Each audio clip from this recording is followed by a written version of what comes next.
नाज़रीन, पाकिस्तान के सियासी और माशी मंजरनामे में ऐसी हैजानी कैफियत पैदा हो चुकी है कि आने वाले दिनों के अंदर हमें कोई पुरफज़ा माहौल दिखाई नहीं देता। हमें कोई ऐसा माहौल दिखाई नहीं देता कि जो साजगार हो। हमें कोई ठंडी हवा का झोंका दिखाई नहीं देता। एक तरफ से खींचातानी है इक़्तिदार में हक़ हुक्मरानी जताने की, और दूसरी तरफ से खींचातानी है हक़ हुक्मरानी को बरकरार रखने की। पंजाब के अंदर अगर सियासी नैरेटिव को बेचा गया है तो किस तरीके से बेचा गया? मौजूदा हुक्मरान जो वफाक के अंदर हैं, क्या इनके पास ऐसी गाइडलाइन मौजूद है? क्या कोई ऐसी समत मौजूद है जो बेहतरी की तरफ ले जा सके, या फिर सिर्फ अपनी सियासत बचाने के लिए ये कुर्सी इक़्तिदार पर बराजमान रहना चाहते हैं? इसी बारे में बात करने के लिए हमें ज्वाइन किया है पाकिस्तान पीपल्स पार्टी के सीनियर रहनुमा, सीनियर कानूनदान एतजाज एहसन साहब ने। एतजाज साहब, बहुत मशकूर हैं आपके वक्त के।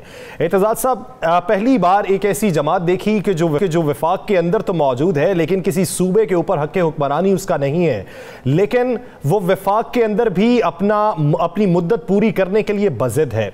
आप क्या समझते हैं कि वफाक के अंदर रहते हुए और किसी भी सूबे में हक़ हुक्मरानी ना होते हुए कितना बेहतर मुल्क को चला सकते हैं, या कितनी अपनी सियासत को तबाह कर सकते हैं? ये उनका बहरहाल इख्तियार है, क्योंकि वो जिस ईवान में वो जीते हुए हैं उसके बारे में अब उनका ये इख्तियार है। ये ऐसे मुमकिन तौर पे हो सकता है, भारत में भी हो सकता है, और रियासती और जो वफाक है अमेरिका उसमें भी पॉसिबली हो सकता है। बहुत सारी मेजॉरिटी स्टेट्स रिपब्लिकन के पास हो लेकिन सदारत डेमोक्रेट्स के पास हो, तो ये कोई इस कदर आईनी मामला मेरी निगाह में तो नहीं बनता। अगर आपको तशवीश होनी चाहिए तो मैं समझता हूँ कि ज्यादा तशवीशनाक बात वो है जो आज सुप्रीम कोर्ट से जो खबरें आई हैं, जो जारी हुआ है ऑडियो पब्लिक की तरफ से, जो उसका मिनट्स के बजाय वो ऑडियो रिकॉर्डिंग, और जो एतराज दिया है दो जज साहिबान ने पहले उस एलामिये का जो कल शाम को हुआ था सुप्रीम कोर्ट की जानिब से, वो मेरी निगाह में बहुत ज्यादा तशवीशनाक का बायस होना चाहिए। इस वक्त सियासतदानों में तो झगड़े वगड़े होते रहते हैं और यहाँ पार्लियामेंट भी डिसॉल्व होती रही है, पर ये तो यहाँ तो सुप्रीम कोर्ट में एक बहुत बड़ा, मैं बहुत अरसे से 2 साल से लगा हुआ हूँ, आपके प्रोग्राम में भी कहा है कि सुप्रीम कोर्ट में बहुत बड़ी दरार पड़ी हुई है। आज वो सामने आ गई है और दोनों ऑफिशियली तौर पे इशू हुए हैं। जो खत लिखा है 2 जज साहिबान ने चीफ जस्टिस को, वो भी उन्होंने मीडिया में दिया है, और जो चीफ जस्टिस साहब ने दिया है ऑडियो, उसके रद्द में उनके खत और उनके मौक़िफ़ की तरदीद में वो भी सुप्रीम कोर्ट ने पब्लिक प्रॉपर्टी बनाया उसको, तो उससे ज़रा ज़्यादा मुझे तो तशवीश है। आज ये ऐसे नहीं हुआ कभी सुप्रीम कोर्ट में स्वाय सजाद अली शाह साहब को निकालते वक्त, जिसमें मुस्लिम लीग नवाज का बहुत बड़ा हाथ था, और सारा मतलब काम ही उनका था, हमला कराया सुप्रीम कोर्ट पे। सजाद अली शाह चीफ जस्टिस साहब के कोर्ट रूम पे बड़ा सख्त और तेज तरार हमला, और जजेस को भागना पड़ा। उसके बाद ये इस किस्म का डेडलॉक जो है वो आज महसूस हुआ है कि वाकईतन बहुत बड़ा क्राइसिस। बिल्कुल एतजाज साहब, आप नहीं समझते कि इसके पीछे भी कुछ सियासी जमात जो है उसका अमल दखल है? मुझे इससे जरा सी तशवीश हुई है और दुख भी हुआ है 2 चीजों से। एक तो ये कि काजी साहब ने महसूस किया अपना जो पहला खत उन्होंने लिखा परसों चीफ जस्टिस साहब को, कि वो मीडिया को जारी कर दिया जाए, अब मीडिया में ठीक है आर्टिकल 19A है, पर कोई दरखास्त दे तो उस पे उसको इन्वोक किया जाना चाहिए। आप फरमाते हैं कि ये 19A है और मैं हक अदा कर रहा हूँ लोगों का और इसको मीडिया को दे रहा हूँ। ऐसे खतूत और कॉरेस्पॉन्डेंस जिसमें जाती तौर पे आप एक फेलो जज को बारे में बात कर रहे हो और ये अदालत को अपने पास ही रखने चाहिए। इनका इख्तलाफ हो, इख्तलाफ होता है, इख्तलाफ बिल्कुल, और बहुत सारी बातें। इत्तेज़ाज़ साहब, आप क्या समझते हैं कि वो नुक्ता आगाज कौन सा है जिससे अदालतें पॉलिटिसाइज हुई हैं? जी, मैंने कहा कि वो नुक्ता आगाज कौन सा है जिससे आपको ये लगता है कि अदालतें पॉलिटिसाइज हो गई? वो लगता ये है कि जो बाहर पॉलिटिकल इंटरेस्ट फिर पाकिस्तान मुस्लिम लीग नवाज का है, उसकी पेनिट्रेशन हुई है बजरिया chairman president supreme court bar association जनाब एहसन भून साहब। मैं भी रहा हूँ प्रेसिडेंट सुप्रीम कोर्ट बार, और मैं समझता हूँ कि हमारा एक जो सारा सुप्रीम कोर्ट बार इसकी प्रोमिनेंस में आने का वक्त था वो था मुनीर मलिक साहब थे, और उनके बाद मैं आया और फिर कुर्द आया। तो ये हम तीन एक थे जो कि एकदम इसको प्रोमिनेंस में ले आए, और वरना कोई जानता भी नहीं था सुप्रीम कोर्ट बार का प्रेसिडेंट कौन मुंतखब हुआ है और कौन नहीं हुआ।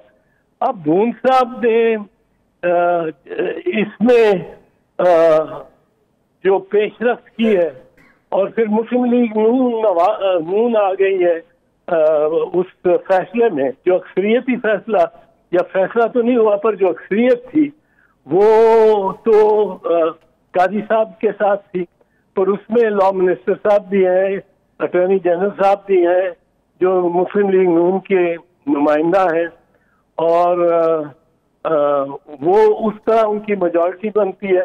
तो सियासत इस तरह बीच में आ गई।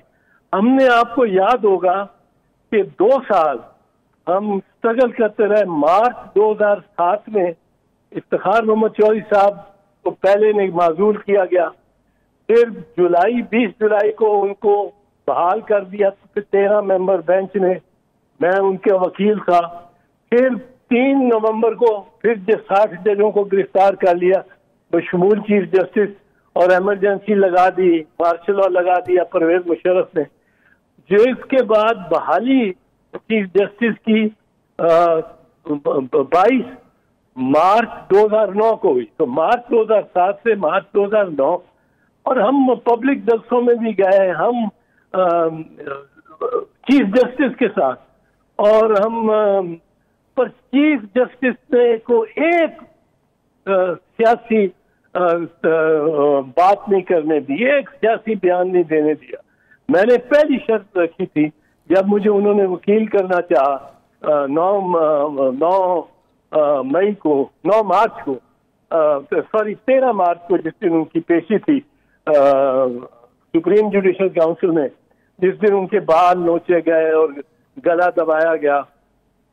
तो मैंने उनसे कहा कि मैं इसलिए आपका मेरी एक शर्त जो है, एक शर्त आपका वकील होने की, वो ये है कि आपने कोई बयान नहीं देना, सियासत आपने नहीं करनी, आपने कोई परवेज मुशर्रफ के खिलाफ कोई मुकदमे के बारे में, कोई इल्जाम के बारे में कुछ नहीं कहना। इत्तेज़ाज़ साहब, बिल्कुल इसी तरह हुआ। आप लोग जब थे उस वक्त आप लोगों ने कानून की हुक्मरानी के लिए काम किया, किसी सियासी जमात के लिए नहीं किया। जी जी। आज एक अफवाहें बड़ी गर्दिशकारी हैं सोशल मीडिया पे कि किसी बड़े को उसके ओहदे से अचानक हटा दिया जाएगा। क्या आप समझते हैं कि उस बड़े का जिक्र किसी उसी इदारे से है जिसकी तरफ आप इशारा कर रहे हैं? मैंने अफवाहें तो नहीं सुनी, पर निकाला इस तरह हटाया नहीं जा सकता, ना चीफ जस्टिस को ना काजी साहब को, कि एकदम हटा दिया जाए। ये कोई तरमीम अगर मुस्लिम लीग नवाज के दिन में है, आईनी तरमीम की जरूरत होगी, उसके बगैर नहीं हो सकता। पर ना सुप्रीम कोर्ट का जज और ना ही चीफ जस्टिस को इस तरह निकाला नहीं जा सकता। और मेरा ख्याल है अगर कोई किया फिर किसी की वजह यह है कि आईनी तरमीम अगर वो करना चाहेंगे सही, तो शायद, मुझे नंबर का नहीं पता, 2/3 अक्सरियत दोनों हाउसेज में उनको मिलती हो या ना मिलती हो। वो तो नून लीग तो इस वक्त चीफ जस्टिस उमर अता बंदयाल साहब पे सारा जोर दे रही है। अच्छा, आप जब एतजाज साहब 2/3 अक्सरियत की बात कर रहे हैं, मेरे एक सवाल का कानूनी नुक्ता नज़र समझाइएगा कि अगर ये रफ्ता रफ्ता वो तमाम इस्तीफे कबूल कर लेते हैं जो पाकिस्तान तहरीक इंसाफ ने दिए हैं, उसके बाद अगर ये कोई कानूनी अमेंडमेंट करना चाहते हैं तो हाउस में अक्सरियत तो मौजूदा हुकूमत पाकिस्तान मुस्लिम लीग नून की होगी, तो क्या कानूनी तरमीम हो सकती है ज़िमनी इंतखाब करवाए बगैर? कानूनी तरमीम हो सकती है, कानूनी तरमीम हो सकती है, क्योंकि वैकेंसी का होना कोई रुकावट नहीं है। लेकिन आइन में तरमीम के लिए इनको 228 मेंबर चाहिए होंगे आइन की तरमीम। तो वो पता नहीं, मेरा नहीं ख्याल बनते हैं इन इस्तीफों के, या वैसे भी एब्सटेन करें अगर पीटीआई वाले। एतजाज साहब बनते होते तो फिर सदर पाकिस्तान भी तब्दील हो चुके होते। हाँ, बंदे होते तो सदर पाकिस्तान यकीनन तब्दील हो चुके होते। अच्छा एतजाज साहब, आजकल राना सनाउल्लाह साहब की प्रेस कॉन्फ्रेंस थी 2 दिन पहले कि जिसमें उन्होंने कहा जी मैं गवर्नर राज लगा सकता हूं। आप समझते हैं कि इस वक्त में जब सुप्रीम कोर्ट का फैसला आ गया, पंजाब की गवर्नमेंट के हवाले से सारा कुछ हो गया, तो अब ये गवर्नर राज लगा सकते हैं? राना साहब को तो सीरियसली ना लिया कर।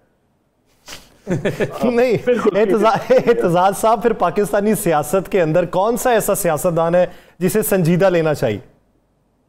लेना तो इस वक्त तो मैं बड़ा हैरान हूं कि बिल्कुल ही मुमकिन नहीं लगता। वो बड़ा सीरियसली लेते थे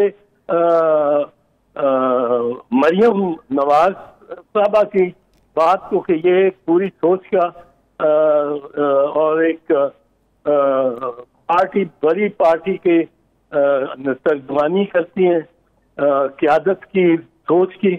लेकिन अगर जो उन्होंने प्रेस कॉन्फ्रेंस कल की है मौलाना को एक तरफ हटा के, और जिस तरह वो अदलिया और चीफ जस्टिस के बारे में उन्होंने जो कुछ कहा है, अब ये देखें जो बेंच, जिस बेंच ने, ये तो कहते हैं ना 20 वोट आपने 25 वोट इधर के भी इमरान को दे दिए, उधर के भी इमरान को दे दिए। पर देखने वाली बात यह है कि रात को 12 बजे जब पहुंचे जज साहबान वहां अपने अदालत में, तो तब बड़ा अप्रिशिएट किया गया इनको, और इन्होंने कहा कि सेव कर दिया है, और वो नो कॉन्फिडेंस काउंटिंग और वो जो सारी है वो इमरान खान के खिलाफ सारे, और उसी रात इमरान खान फारिग हो गए क्योंकि वो यानी वही है ना, अपना सियासी मफाद जिधर दिखाई दे तो आप तब एहतराम करना शुरू कर देते हैं, अगर सियासी मफाद नहीं है तो फिर आप उन्हीं के खिलाफ फर्जा सराई भी करते हैं और मुनज़्ज़म कैंपेन भी चलाते हैं। बहुत शुक्रिया। ये देखें ना, इसमें एतजाज साहब बात में कि जब इमरान खान को निकाला जाए सुप्रीम कोर्ट की जजमेंट से, तो वो इनको काबिल कबूल है और बड़े मिठाइयाँ बांटी जाती। लेकिन हमला शरीफ निकले उसी असूल के तहत और वो निकाला जाए, तो वो जज जो है वो गद्दार हो गए हैं, ये हो गए, वो हो गए। अब इसमें मुझे इतनी पॉलिटिसाइजेशन बाहर हो गई है, और जो लिंक इसका सुप्रीम कोर्ट से बनता है जजेस से, वो एहसन भूम साहब जो कि नवाज लीग के और नवाज से मुलाकात भी करके लंदन में और वो सारे आए हैं, उनका बड़ा क्लियर पोजीशन है। और साथ अच्छा एतजाज साहब, एक और सवाल आप ही उसका जवाब दे सकते हैं, गुजरात से आपका तल्लक है, तो चौधरी शहजाद साहब की पीपल्स पार्टी और भट्टू की सजाए मौत पे बड़ा उनका तल्लक था कि उन्होंने बहुत मिठाइयाँ बांटी थी। अब आसफ अली जरदारी साहब को ऐसी क्या चीज़ नजर आई कि वो और शहजाद साहब दोनों एक दूसरे के साथ इस तरह मिलते हैं और इतने बात करते हैं, शीरो शकर हैं, और जो लेटर जारी किया, आप समझते हैं कि वो भी जरदारी साहब के कहने पे किया? जरदारी साहब ने हो सकता है यकीनन परसुएड किया होगा उनको, क्योंकि जरदारी साहब तो वोट मांग ही रहे थे, उनका पर्पज ही ये था और उनका हक भी बनता था। वो तो क्योंकि पीडीएम और सरकारी इत्तेहाद जो था वो सपोर्ट कर रहा था हमजा शहबाज शरीफ को, तो जरदारी साहब ने तो सिर्फ रियायत चौधरी शुजात हुसैन या परवेज इलाही के बारे में नहीं, बल्कि दोनों भाई थे, एक इधर था एक उधर था, और जरदारी साहब ने और पीपल्स पार्टी ने एक चॉइस करनी थी, तो उसमें मुनासिब चॉइस थी। मुनासिब चॉइस चौधरी शुजात हुसैन साहब थे, तो इसलिए उन्हीं का ही चुनाव किया गया।